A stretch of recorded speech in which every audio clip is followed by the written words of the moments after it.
সুজি 2 কাপ আর 1 কাপ দই নিয়ে ভালো করে আগে মাখিয়ে নিতে হবে।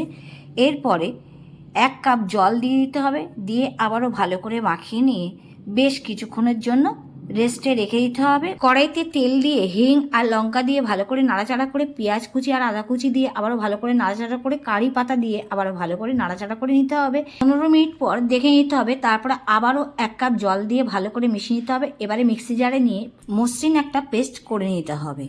তারপরে পেস্টটা হয়ে গেলে এর মধ্যে একে একে আগে থেকে ভাজা মশলা, নুন, ধনেপাতা দিয়ে হালকা হাতে মিশিয়ে নিতে হবে। তারপরে হাফ টিস্পুন বেকিং সোডা মিশিয়ে এবারে সঙ্গে সঙ্গে গ্যাস চলে যেতে হবে।